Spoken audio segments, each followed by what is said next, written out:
Мына адамды тезсіз атып таста деп Махирға жан-жақтан бәрі жабылып кетеді. Махир ойланып тұрғанда Сары Жемал өзім-ақ атып тастайын деп қаруын шығара бергенде Махир қолыңды көтер деп барлығын бір шетке жинап, бұл адамға ешкім тиіспейді деп екеуі қашып кетеді. Фарида өзінің анасына Махирмен қайта табысқанын айтып береді. Казиноның егесі келіп Неждетке казиноны сатпайтын болдым, өзім жүргіземін деп екеуі ақыр соңында ұрысып кетеді. Неждет казиноны сатасың дейді, ана егесі сатпайын, өзіме керек деп екеуі төбелесіп қалады. Орхан өзінің бұрынғы қызына ренжіп жүргендіктен оған келіп пайдаланғысы келеді. Саған ақша болса болды емес па, кез келген еркекпен жата бересің деп. Ал Зехра болса, мен сені қаламаймын дегенде Орхан шапалақпен тартып қалады да. Қыз орнынан тұрып, жарайды, сен мені жезөкше десең, мен сондай бола салайын. Сені барлық еркектерді қалай қабылдасам, сені де солай қабылдаймын деп екеуі бір-біріне қарап тұрады. Клубта төбелес болып, Ясин келіп, не болды, екеуің бір кәмпитке табыласып жатырсыңдар ма, өз мәселелеріңді өздерің шешіңдер, әйтпесе абақтыға алып кетеміз деп. Неждет бәрін төбелессіз шешеміз, уайымдама деп, сонымен барлығы тарасады. Казиноның егесінің баласын ертең барып ұрлап кел дейді. Кешке шейін қамап ұстап отырайық, сонда көрейік, казиносын сатар ма екен, сатпас па екен деп Неждет Селимге бұйрық береді.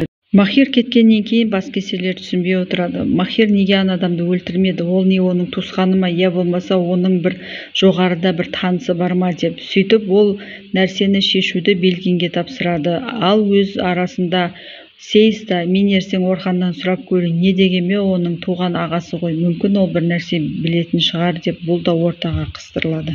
Фариданың қайтып оралуы үшін де олар вино ашып ішіп отырғаннан кейін Фарида өз бөлмесіне кеткеннен кейін әкесі бағана не сыбырласып жатыр едіңдер, Махирды туралы ма деп шешесінен сұрайды. Шешесі жоқ, ештеңе болған жоқ, әшейін отырмыз әңгімелесіп деп пірім дейді ғой енді сөйтіп. Ал әкесі, айтсай, тез, ана Махирмен қайдан табысты ма, сендер менен не жасырып жатсыңдар деп шешесін жоқлай бастайды. Шешесі жоқ, ол әшейін Сунаның үйіне барып тұрмақшы дегенде әкесі, мынау не жанды ма, өзінің үй тұрғанда Сунаның үйіне ес, бұл қыздың ақылынан адасқан екен.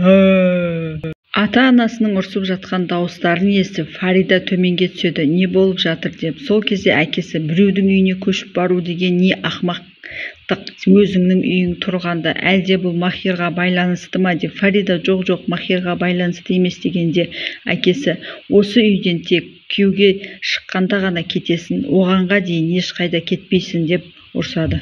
Анасы қызына, қызым, абайлайық, ол сенің Махирмен татуласқаныңды естісе, бұдан да қатты ызаланып кетеді деп екеуі құшақтасып жылайды. Махир Хайдар ағайды алып келеді. Хайдар ағайда, рахмет Махирға, мені аман есен өлімнен құтқарды.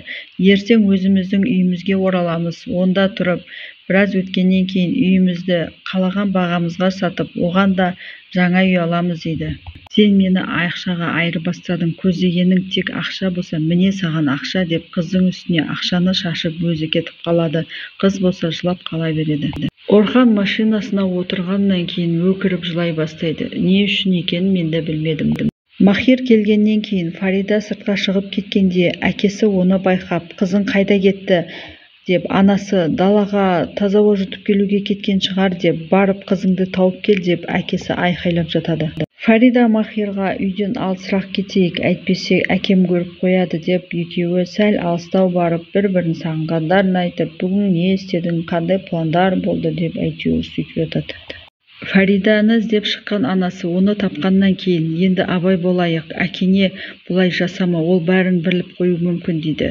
Үйге келгеннен кейін әкесі де оған ұрсады, далаға шығуды қой, ойлағың келсе үйде отырып ойлана бер, кәрі әкеңнің жүрегін ауыртпа деп көп әңгімелер айтады. Ертесі күні Фарида Махирдің үйіне келіп, оның ұйықтап жатқанын көреді. Бірақ Махир ұйықтап жатқан жоқ екен. Екеуі қайтадан шүйіркелесіп, төсекте әңгімелесіп жатады. Неждеттің адамдары казиноның егесінің баласын ұрлап алып кетеді. Жүсіп Айтенді ертіп, Айтенге жаңа киімдер алуға бара жатады. Сахналық киімдеріңіз көзге түсіп ерекше болу керек. Одан да бөлек, күнделікті киетін киімдеріңізді де өзгертеміз. Жаңа Айтенді жасаймыз дейді.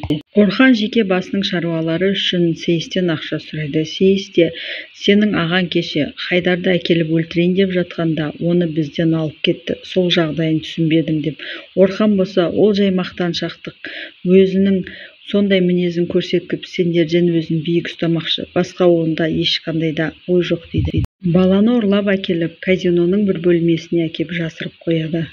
Аудандағы әкімшілікте жұмыс істейтін бір адам баласын сүндетке отырғызып, барлығы соған ақша жинап жүргенде Назиб Акиден кеп сұрағанда, саудам жүрмей жатыр, ақшам жоқ деп бермейді. Ясин Соңгүлден Османның оқудан не үшін қуылғанын сұрағанда, Соңгүл, білмеймін, мен онымен сөйлеспедім, мен оны көріп жүрген жоқпын деп машинадан түсіп кетіп қалады.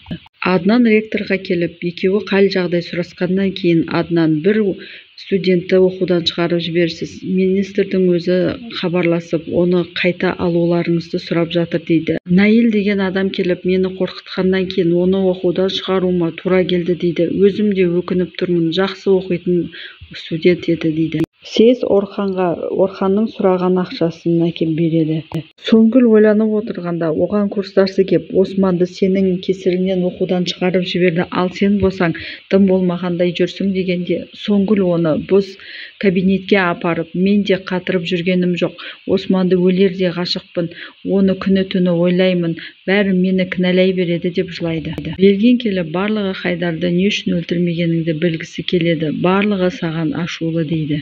Аднан келіп, Нейл деген кісіден қорыққаннан Османды оқудан шығарып жібергенін айтқанда, Мехмет Сайын бұл мәселені өзім шешемін дейді. Белгин аналарға сенің Хайдарды не үшін өлтірмегеніңді не деп айтып барайын деп екеуі ойланып отырады.